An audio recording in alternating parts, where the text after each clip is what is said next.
poem Drag by Don Mckay, the speaker is living in a past full of remorse and resent and is trying to keep on with his life, or her life. To start off with, objects are dragging the speaker back, such as photographs, which act as memories, and this is how she's becoming resentful of what she has done. She sees the photographs as a way of dragging her back, and because she is going on holiday, which is denoted by the use of shirts, dress, and also bag, the fact that it says in the fourth line, packed in your bag with too many shirts, this says that because she has too many shirts, they cannot fit in her bag, and with the use of the word photographed, they can be compared, and the bags show how many there. All her experiences and memories are being muddled up, but all fit within one person's brain. She is trying to dress gravity, or the irresistible force, to suit her needs, or his needs. But because everyone has different styles of clothing, as said in the fourth line, meaning that it will accept with the hesitation, reincarnating herself as a new person. She is trying to get away from the memories, the bad memories, that are filling up her brain and taking over who she really was. She's trying to reincarnate herself, trying to destroy those memories, and become a new person. In the next line, they are related to the slipstream force, which is a vacuum that attracts experiences back to you. This means that no matter how long or how hard she tries to forget them, they will always be there and bugging her. This building on this idea, the use of this symbol of horned larks also does this, because horned larks are birds that mock or imitate each other's call.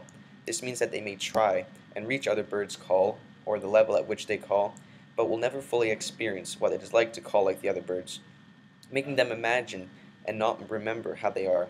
This relates to the speaker, making it a metaphor relating the speaker to a horned lark, as she is a person, or he is a person, that is trying to keep being filled up with thoughts and memories, such as a horned lark keeps trying to imitate or remember how another bird calls. But they're trying to dress the nakedness of speed, which is trying to dress the nakedness of what they have in their life, and to hold on to them. But in the fifth line, which says, "It will be sorry, won't it?" This says, it acts as a rhetorical question, which means that the author is trying to reflect on her ideas, as would a horned lark do when trying to reflect on how well they called another person. The question is answered rhetorically, but with the use of the square of its upward urge. This means that the author realizes that there is something wrong with her, and therefore, continuing in the next stanza, when I approached the edge, it seemed one gentle waft would carry me across the brief lilt of a horned lark up from roadside gravel into the adjacent field. She is reaching the edge of her breaking point. She is reaching the edge where her brain or her memories are almost filling her up to the point that she cannot contain no more. This could mean that she is reaching the end of her life and is either going to heaven or hell, maybe connotating the fact that she is stuck in purgatory.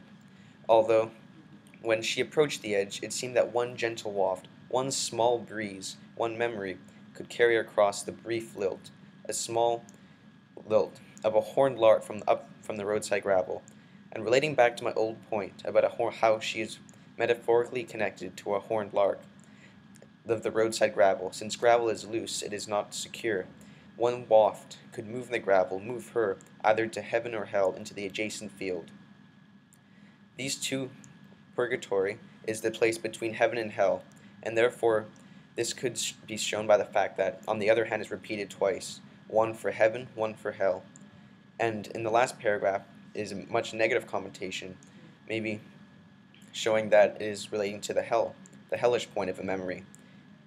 It says, "It occurred to me that, unlike the horned larks, who are imagination, I was mostly memory, which, though photogenic and nutritious, rich with the old-time goodness, is notoriously heavier than air."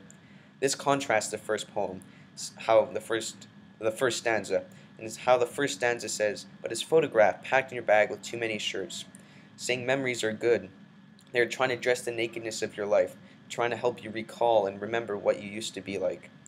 Although, in the last poem, which is sort of a negative connotation, used the words notoriously heavier than air, the memories are dragging her down, trying to stop her from becoming what she could be, and heavier than air is used to describe the photos and the memories, and she is relating the horned larks, or her old self, who is resentful and remorseful, to who is imagination.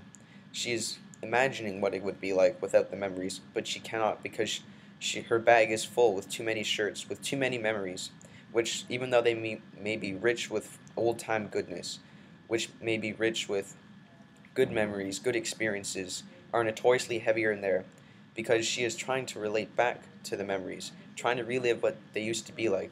But because she is already dead, or because she is in purgatory, the choice is only hers, and those memories may sway her to heaven or hell. And even though they are old-time goodness, she is trying to relive them. This can also be seen as bad, as they could be notoriously heavier than air, dragging her down and resisting her from becoming who she really could be and how great she could become.